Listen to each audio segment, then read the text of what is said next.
falar algumas alahot de sukkah, e vocês podem perguntar o que vocês quiserem no meio do caminho de Yom Tov, pode ser? Tá? Tentei preparar para ser prático. Na verdade é o seguinte, quantas paredes vai ter uma sukkah? 2 e mais um pouquinho. Igual 2 meio. Igual um rei? Ah, letra aí, boa. Boa. Pode ser igual um samer, 4. Igual um rav, 3 lados, igual um rei. A palavra sukkah. Boa. Na verdade é assim, o mínimo que uma sukkah precisa ter são 3 paredes. Agora está escrito no Lahá que é melhor que tenha 4 paredes. Só que a quarta parede não precisa ser um quadrado completo. Pode ser 3 paredes e a quarta só um pedacinho para ser uma quarta parede, que é melhor ser 4 paredes. Tá bom?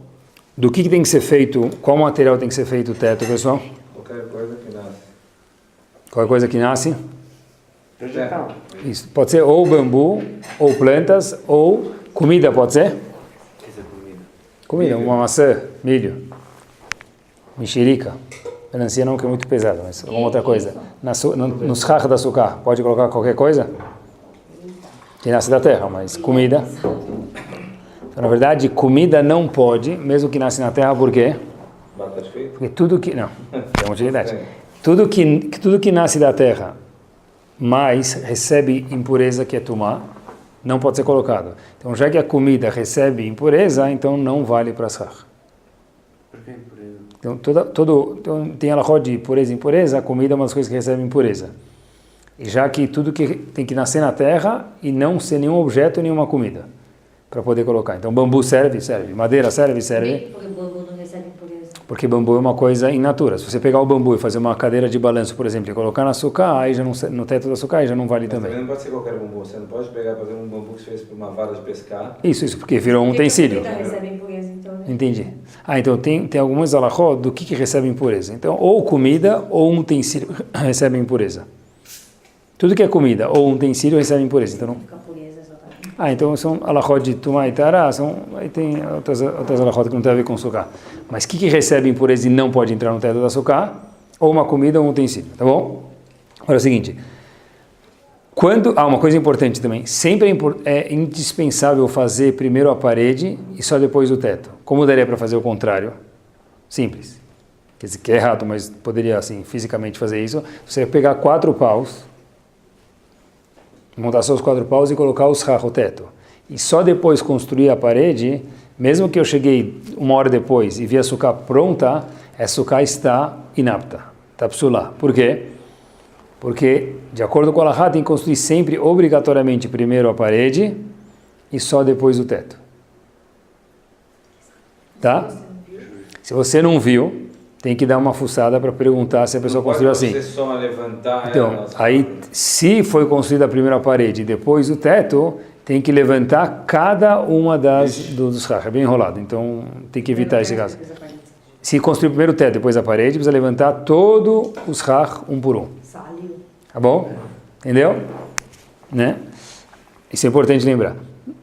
Agora, tem a famosa, vou falar lenda, mas que precisa dar para ver as estrelas. É verdade isso ou não é verdade? Tem que dar para ver as estrelas ou não tem que dar para ver as estrelas? Tem. Não, tem que ter mais sombra do que sol. Beleza, a sukkah precisa ter mais sombra do que sol. Quase toda a sukkah dá para ver as estrelas, vamos falar todas. Agora, se a pessoa fez tantos rach, tanto teto, a ponto que não consiga chover lá dentro, aí a sukkah é psulá. Mas caso contrário, a sukkah é sempre que cheirar, mesmo que está grossa. Agora, se você me falar, eu coloquei tantos rach, que mesmo que choveu, não pinga dentro da sukkah. Aí a sukkah está inválida. Mas na prática, quase nunca isso é prático, então tem que se preocupar mais que tenha mais sombra do que sol, que é muito fácil que tenha, do que se dá para ver as estrelas ou não, que não te dá para ver. Quando que eu estou liberado de sentar na sukkah? Que caso a pessoa está liberada de sentar na sukkah durante Sukkot, fora de Sukkot ele está sempre liberada, mas durante Sukkot, Está desagradável. quando está desagradável, beleza. Tem uma alahá só em frente a sukkah, é interessante, que é chamado mitztaer patur bin sukkah. Uma pessoa que está incomodada, ele está isento de sentar na sukkah. Então, por exemplo, está escrito na alahá, para não construir uma sukkah num lugar que tem mosca, formiga, rodando por lá, lixo por perto, porque cheira mal. Né? Ou você tem medo, está num lugar perigoso, então não vai construir uma sukkah lá perto. Agora, Que mais que pode acontecer para deixar a pessoa isenta de sentar na açúcar, obviamente? Chuva, fantástico. Quanto precisa estar chovendo para mim estar fora da açúcar? Eu vou colocar um pluviômetro lá dentro para marcar. Como é que eu vou saber se eu preciso ficar na açúcar ou se eu não preciso ficar na açúcar? Te incomoda. É? Te incomoda. Beleza. Se me incomoda, de novo, então eu estou isento de ficar na açúcar. Por exemplo, quando é muito frio, então tem que dar um jeito de fazer uma açúcar um pouco mais fechada para a pessoa não se incomodar ou ele vai muito agasalhado lá dentro, porque se ele sentar na açúcar, uma coisa importante, se eu sentar na açúcar e falo estou incomodado, eu não estou fazendo a mitzvah.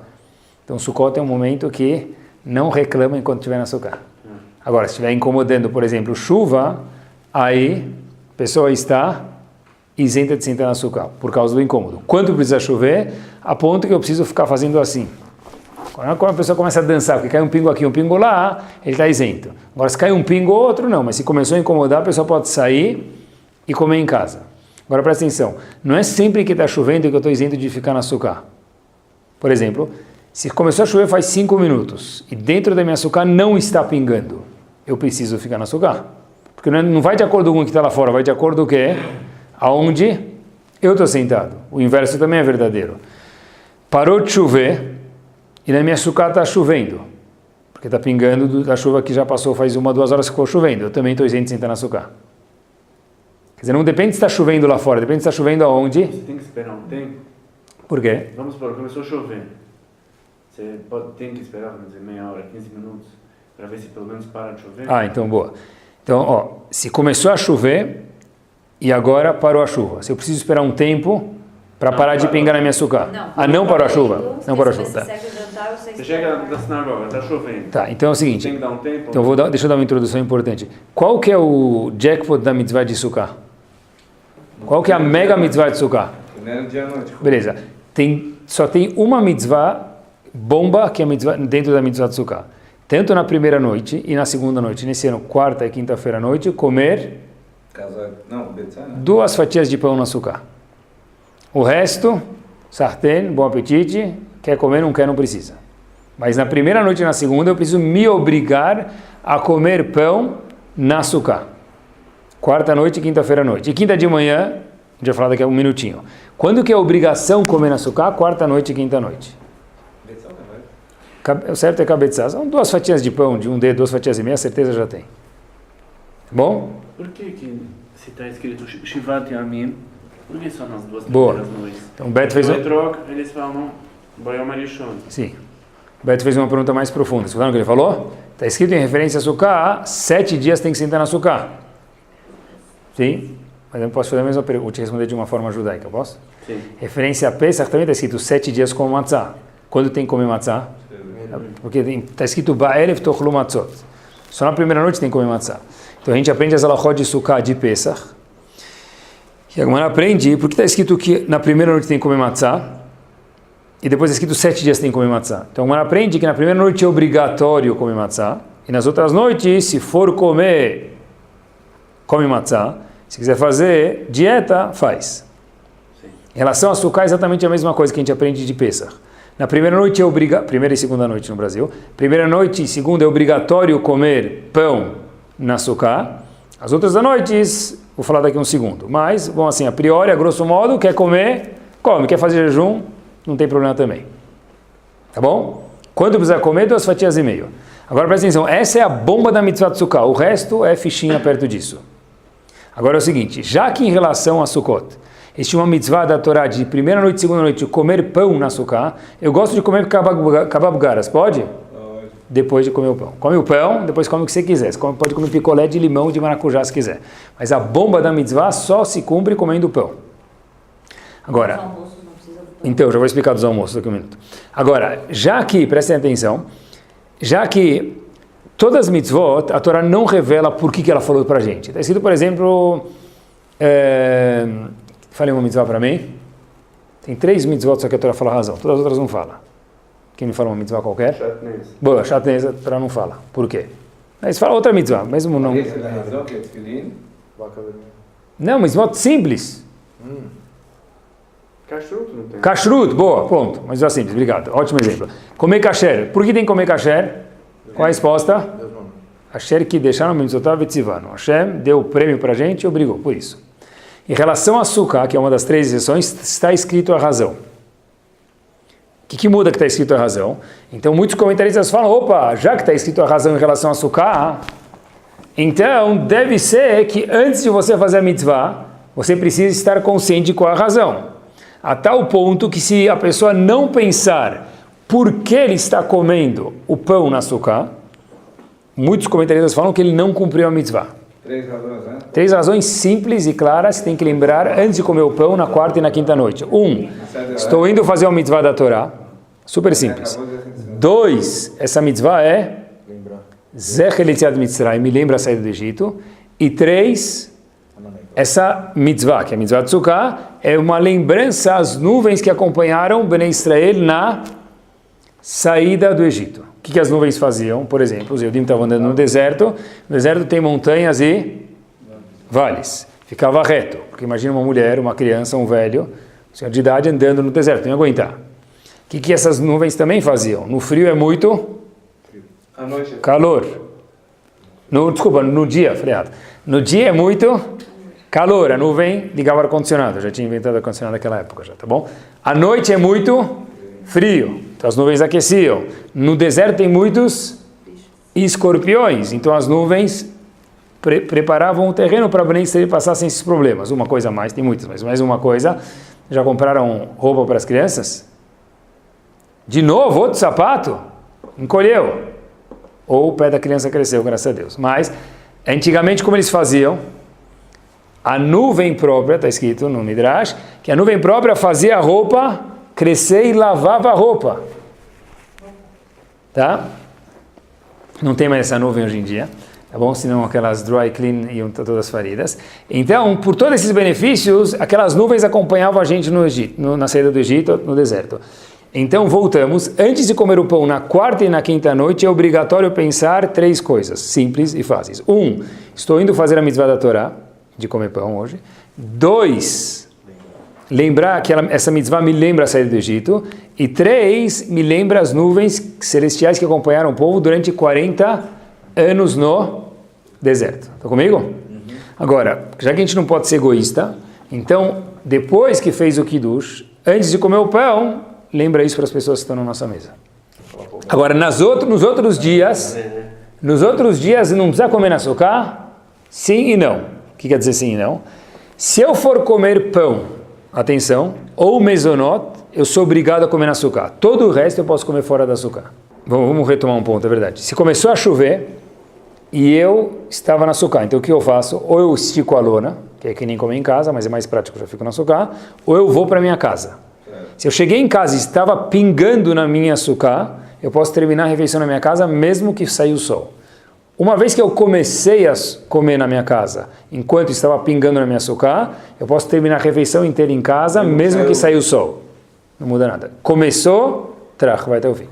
E começou significa o Hamotzi. Sim. Não, se eu tomei do macarrão, então... Não, mas não você colocou aperitivo, qualquer coisa do gênero. Não, se eu comecei a comer, acabou. Se eu comer pão, não. Eu vou comer macarrão, por exemplo. Não.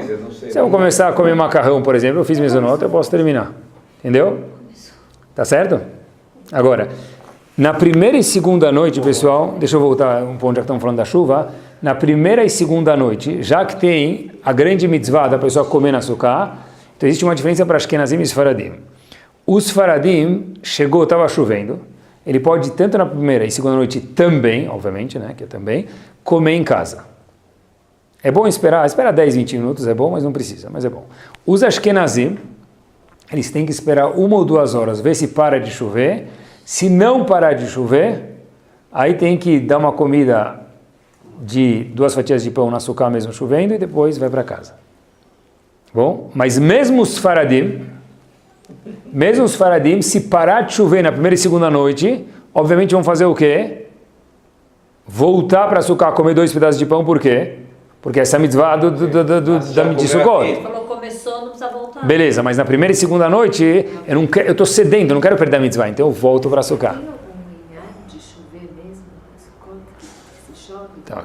Entenderam o que eu falei até agora? Sim. Processou? Tá. Agora outra pergunta, se chove em Sukkot, é bom ou é ruim? Está escrito na Mishnah em Sukkah, que quando chove em Sukkah, é o seguinte exemplo que a Mishnah traz. É igual o funcionário estava trazendo um copo para o patrão e fala para ele, shrab, bebe. O patrão pega e joga o copo na cara do funcionário. Quer dizer, não quero que você me serve. Então, se eu estou sentando na Sukkah e chove, é que a gente está falando o quê? Tá bravo. Lech lecha, vai daqui. Não é? É ruim.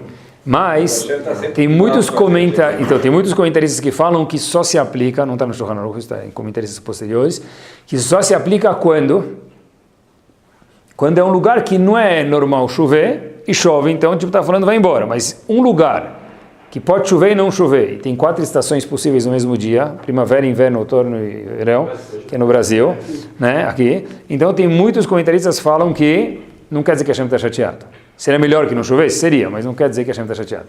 O que eu preciso comer na Sukkah, pessoal? Somente mezonot e hamutzi. Então, vamos dizer que uma pessoa vai comer fora arroz. Arroz é uma exceção que pode ir fora, tá bom? Então, vamos dizer que a pessoa vai comer, por exemplo, macarrão. Onde ele vai comer macarrão? Dentro da Sukkah. A pessoa vai comer um picolé, onde ele vai comer? Onde quiser. Sambusak. Estou dando exemplos que fica repetindo para ficar acordado, né? Sambusak, 1 minuto, não é cozido. Sambusak, onde vai comer? Dentro da Sukkah? Sushi? Fora. Pegaram a ideia? Bisli? Dentro, porque Bisli é mezonot. Bamba? Fora. Agora, se eu tenho uma Sukkah do lado da minha casa, então é melhor comer tudo na Sukkah. Sim, mas eu quero saber o que é bom, tudo. O que é obrigatório? Pão ou mezonot fora arroz. Posso comer então arroz, estrogonofe, frango, mershi, gefilte fish, sartén? Posso? Pode. Outra coisa importante, quando for colocar aqueles, tem que colocar, porque as crianças ficaram 3 semanas na escola fazendo, então não vai falar para... pendura não do lado avesso, né? Tem que cuidar para não pendurar com o desenho para a parede. Pendura para fora para as pessoas poderem ver que as crianças ficam felizes. Na hora que for grampear, dá uma olhada lá. Mas, sempre que for pendurar, na parede, onde você quiser. No teto, pessoal, é simples demais, mas tem que se preocupar que fique de menos de 32 centímetros do teto. Por que não vem ao caso agora, mas que deixa... É melhor sempre colocar na parede, pronto. É melhor sempre ficar na parede. Mas meu filho fez aquela charcheret, né? Tá bom? Fez aquela corrente. Então, deixa no teto, em qualquer lugar, mais 32 centímetros ou mais para cima do teto, não para baixo, que daí tem problemas e não vou entrar em detalhes agora. Tá? Então, comigo? Falamos dos quichutim, tá bom? Os enfeites deixar na parede em qualquer lugar. Mas no teto... Tá. Agora, mulheres precisam sentar na Sukkah ou não? Fala. Então você pode colocar um lustre. Boa, lustre tem que... O certo... Não existe lustre. Ninguém senta embaixo.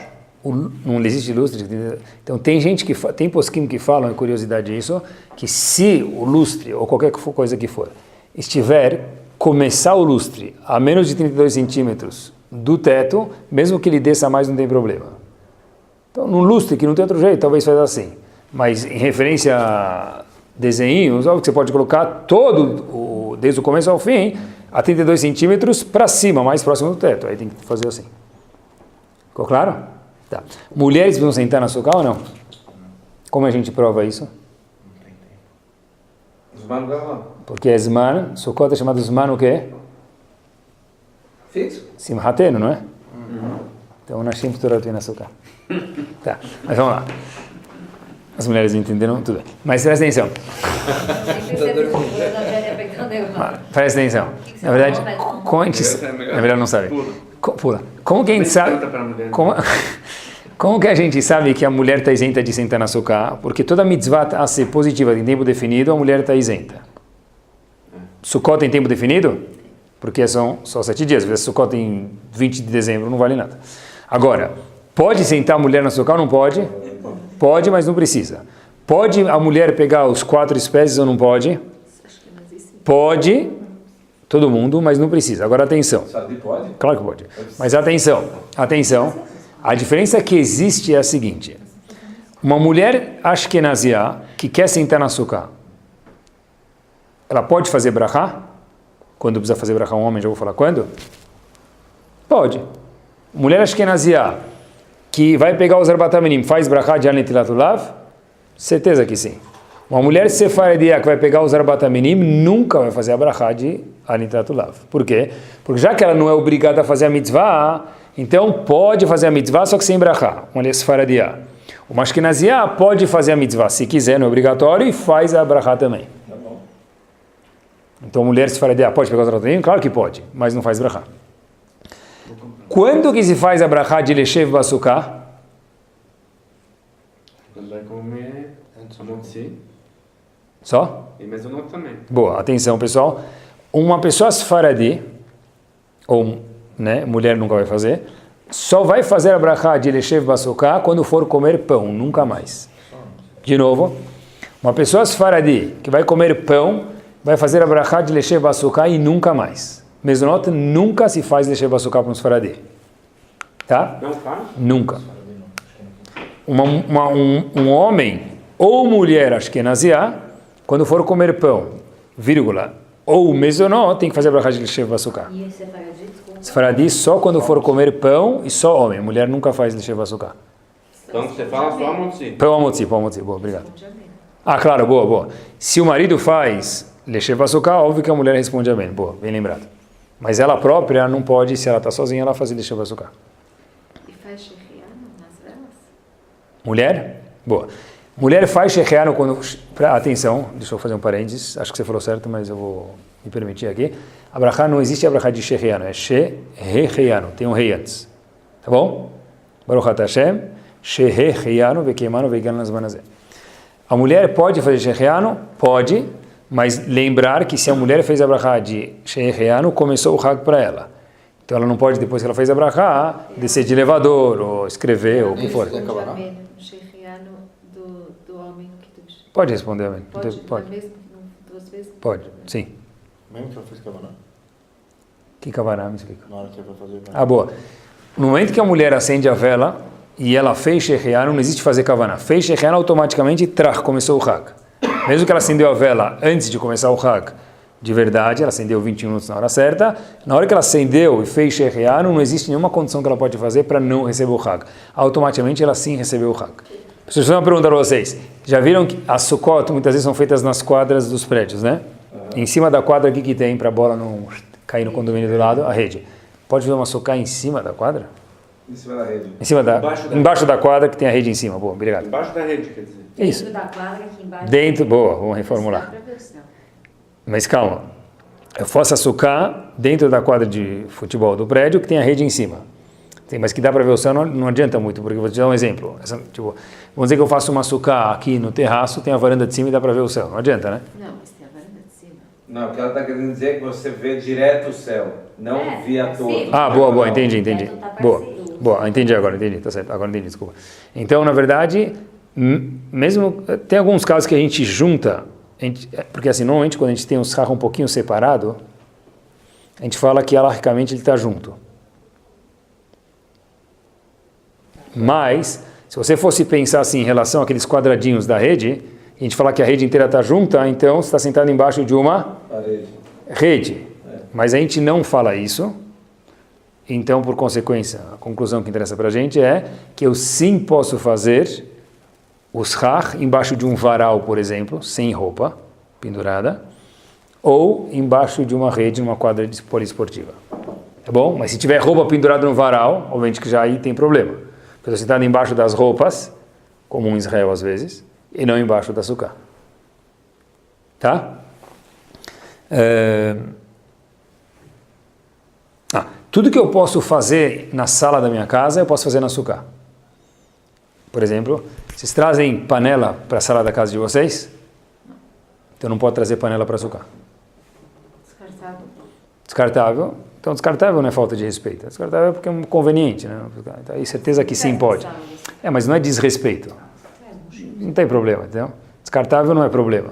Mas panela... Já receber pessoas com descartável, qual o problema? Panela não é... Quer dizer, você tem razão que normalmente você traz, eu entendi, tipo, pratos de verdade, não descartável. Mas pode. Prato descartável não tem problema nenhum. Mas panela, por exemplo, não pode. Agora, aqueles pirex de vidro, não traz do forno para cá? Então pode. Por isso que se vocês forem pensar, por que na sukkah não tem banheiro, por exemplo? Se açúcar é igual à casa da pessoa, a gente é ser humano, sahakor, tem que ir no banheiro. Porque açúcar não é igual à casa da pessoa, a casa da pessoa é igual à sala da casa da pessoa. Então, por isso que não tem sanitário dentro do açúcar, por exemplo. Tá? Pode conversar no açúcar? Deve. Deve. Mas quando for falar bobeira, o que faz? Não deve. Não deve. Não é sair do açúcar. Aí não fala, fica no açúcar. Conversa com os pequenos. Que? Conversa com os Boa, o shpizin, boa, ótimo, bem lembrado. Sabe que cada dia de Sukkot, isso aqui é importante, olha que legal, bem lembrado. Cada dia de Sukkot tem um shpizin. O que é o shpizin? Visitante. Não é filme, é visita. Em aramaico, a palavra shpizin quer dizer visita. Por exemplo, Avraham, Yitzhak, Yaakov, tem uma ordem, tá bom? Qual é a ordem? Então, tem discussão qual que é a ordem. Tem alguns sidurim que é invertido, mas tem Avraham, Yitzhak, Yaakov. É a ordem do... Isso, Moshe, isso. Aaron. Moshe, Aaron, Yosef e David. E as respectivas esposas. Esposa.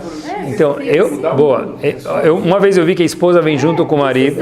Uma vez eu escutei que a esposa vem junto com o marido. Isso. É verdade. Isso. Você convida o marido, tipo senhor e senhora, fulano da Silva. Isso. Tem que deixar uma cadeira com a... Agora deixa eu explicar uma coisa para vocês. Presta atenção. Está escrito no Zohar uma coisa muito interessante. Eu vi faz alguns anos e me marcou. Se você não convida os ushpizin, eles não vêm. Porque ele não vai vir de bico na tua festa. Se você convida, ele vem. No próprio Sidur tem um texto. Não precisa falar tudo. Você pode falar tudo se quiser, mas pode falar a linha lá que convida os ushpizin. Se você esqueceu o texto, não vi isso escrito, mas vou sugerir, que fala em português. Estou convidando hoje Abraham e junto com ele os outros 6 que cada Hag vem. E aí está escrito no Zohar que é bom a pessoa deixar uma cadeira. Está escrito que hoje é o dia, por exemplo, de Avraham, primeiro dia. Só vem Abraham. A gente convida Avraham e a gente fala, junto com ele que vem Yitzhak, Yaakov, Yosef. Mas fala no primeiro dia e acabou então. Todo dia, se você não convida, ele não vem. Pera, no primeiro dia vem Abraham, vem mais 6 juntos. Isso. E no segundo dia vem, que vem tipo, Yitzhak Yitzhak é o líder e o resto vai. Isso, no segundo dia vem o líder, vamos chamar assim, que é Yitzhak, e os outros 6 dos outros dias vêm junto. Onde vai? Sem dar tanta gente. Vai os amiguinhos todos juntos, não tem assim? Onde vai um, vai... Tá? Então aqui junto. Agora presta atenção, pessoal. Eu sei que a gente não sente isso, infelizmente, que eu talvez não tenha essa sensibilidade, mas a Neshama da pessoa sente que é a única festa que dá para ter Avraham e Yitzhak Yaakov junto com ele. Então, se você não convida, os ushpizin não vêm. Então o que é recomendável, não vou falar obrigatório, mas o que é muito recomendável fazer? Deixa uma cadeira. Deixa uma cadeira e fala verbalmente, estou convidando os ushpizin. E o Sidur? Avdalá onde faz, pessoal? Oi? Alguém que gosta de tomar vinho, ou, vírgula, Avdalá que tem vinho, suco de uva. Onde faz Avdalá? No posto piranga, da açúcar. O que a gente aprendeu? Qual a regra? Quem precisa comer no açúcar? Não é pão. Não é bom. E nem... Sim, mas não é porque a Mezonot. só Boa. fala. Então, presta atenção, Avdalá não precisa ser feito no açúcar, porém, é bom fazer, mas os Ashkenazim sim fazem no açúcar. Os Ashkenazim têm que tomar vinho ou suco de uva no açúcar.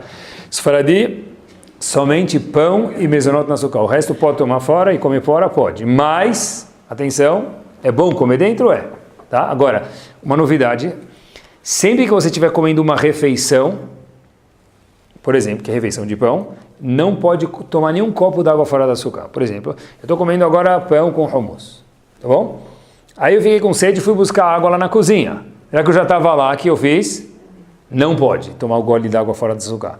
Porque no meio de uma refeição de pão, tudo é considerado fixo, mesmo água.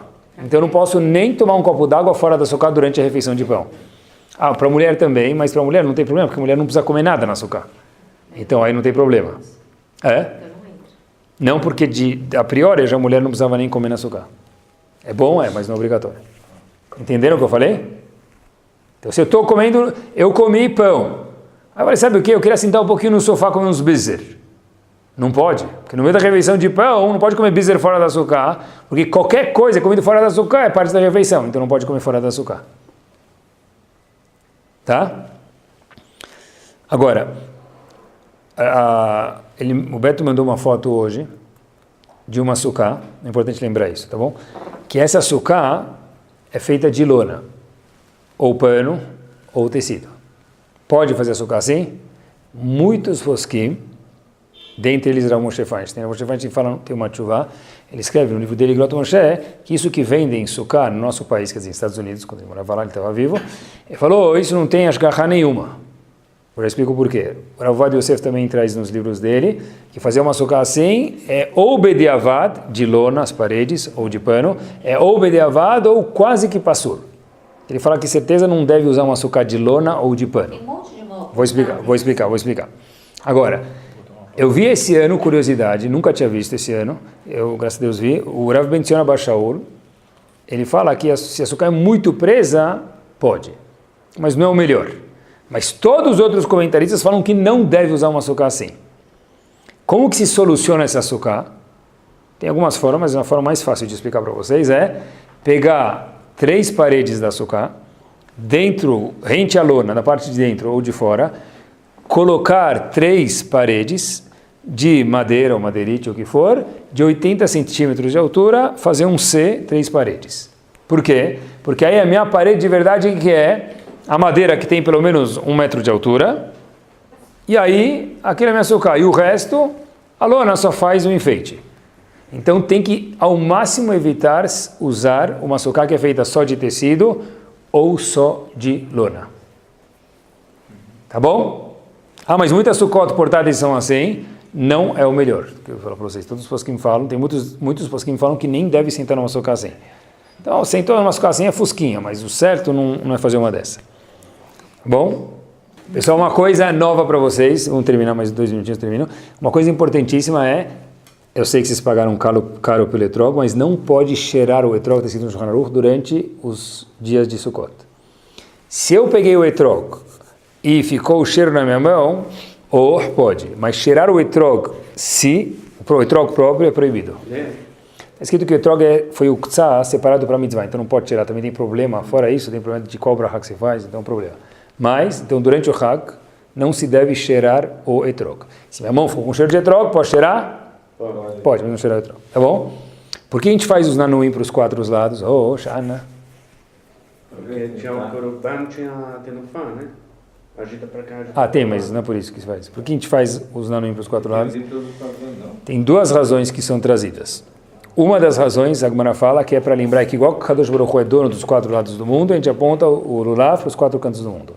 E a segunda razão que a Gemara traz para a gente é, por que se faz no Halel para os 4 cantos, é o seguinte, para prevenir chuvas desagradáveis nos 4 cantos do mundo e ventos desagradáveis nos 4 cantos do mundo. Furacão, tornado, bater.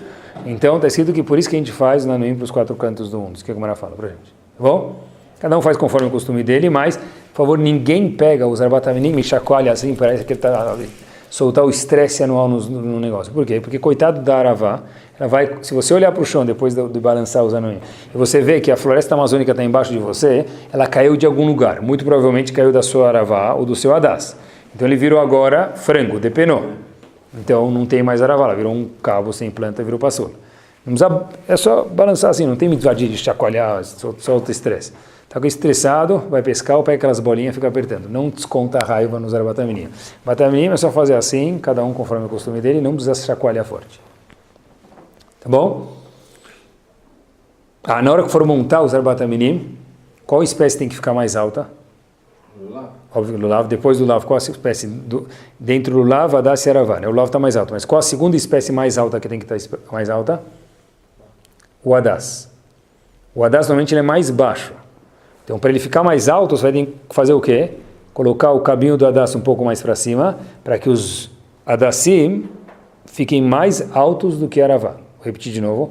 Na montagem do Lulav é Hadass, Aravá. Hadass, Aravá e Hadass. Tá certo? São 3 Hadass. Isso. Então, a gente intercala. Hadass, Aravá, Hadass, Aravá e Hadass. Tem que forçar, vamos chamar assim, vamos forçar, se preocupar, para que o Hadass fique em cima, um pouco mais alto do que as aravot. A partir de que idade? O quê? A partir de que idade um menino precisa fazer brachá? Então, tem cada um seu. Então está escrito no Mishnah Berurah que a partir do momento que ele sabe, na Gemara também, no Shulchan Aruch, desculpa, na Gemara, a partir do momento que ele já sabe fazer os nanuim sozinho, já consegue seguir o público. Então, é bom ter o seu, mas, por exemplo, vamos dizer, estou pensando agora com você, vamos dizer que eu rezo no minyan das 7 e meu filho no das 8. Ele não vai perder, então pode ter um para os dois. Por exemplo, no Yom Tov, boa, é verdade, Yom Tov só tem um minyan, então eu teria que, se a criança já sabe vir na sinagoga, já vai fazer os nanuim. Não tem aquele negócio que não pode prestar, a criança não deve. Então, deixa eu explicar uma coisa importante agora. No primeiro e segundo dia, somente, os Arbat Aminim têm que pertencer a você. Tem que ser teu, isso. Então, atenção, preste atenção. No primeiro dia eu peguei os Arbat Aminim, eu dei para o meu filho, por exemplo. Agora ele pegou os Arbat Aminim. Meu filho menor do que Bar Mitzvah. Repito de novo, meu filho menor do que Bar Mitzvah. Eu dei para ele. Agora ele pegou os Arbat Aminim. Está escrito que na Halachá, quando uma criança pega uma coisa, quando você dá para ela, que você deu para ela ser dela, né?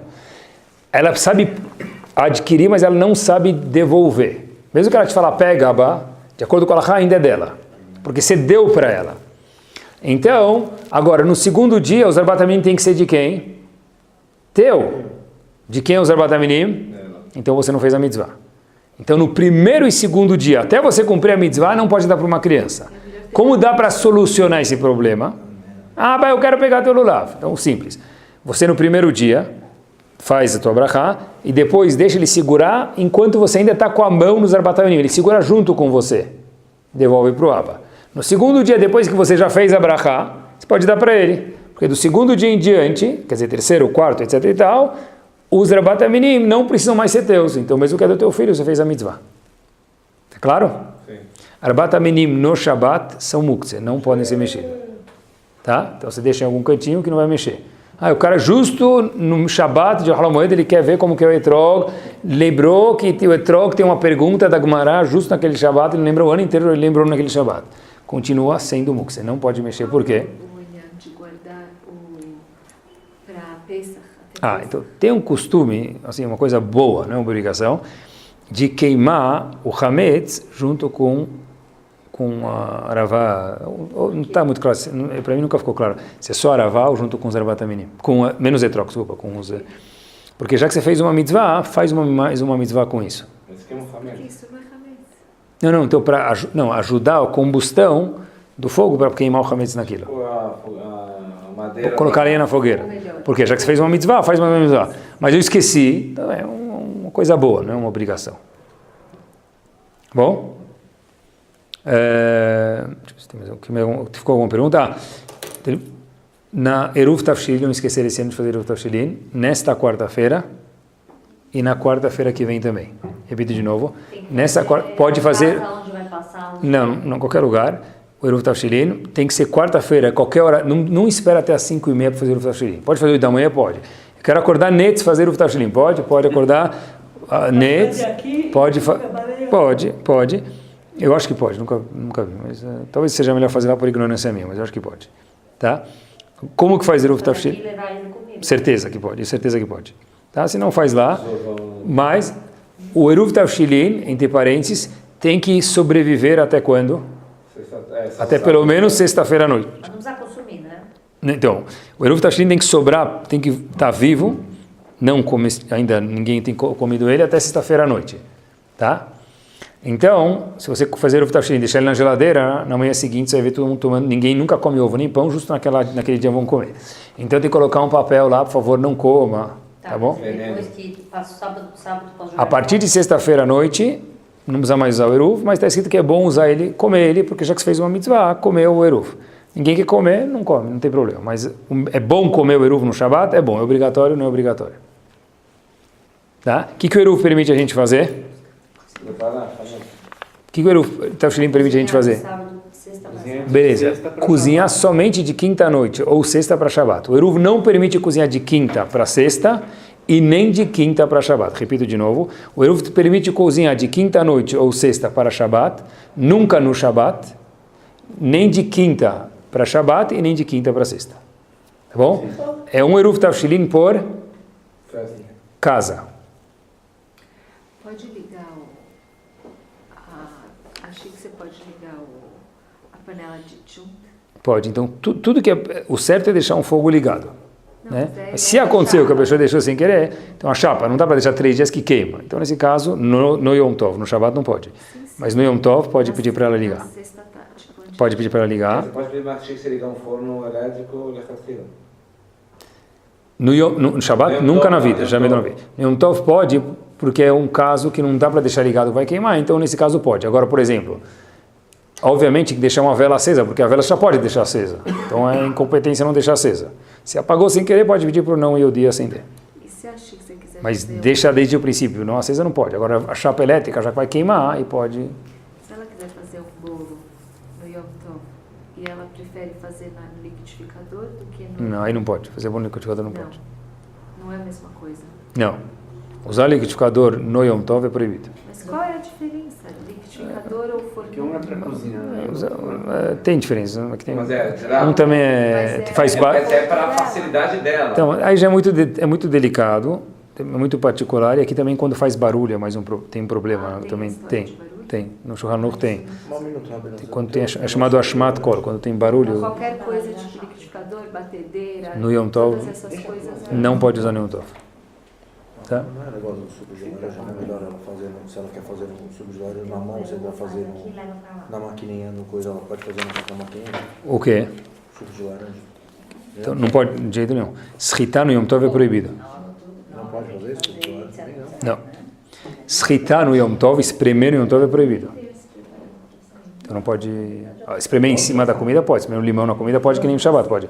Sritar no Yom Tov é proibido. Tá bom? Claro? Claríssimo. Any questions? Hazak Baruch. Sabe? Hak Sameach, Tzkuin Shem Rabot, Nimod Brasil. Obrigado.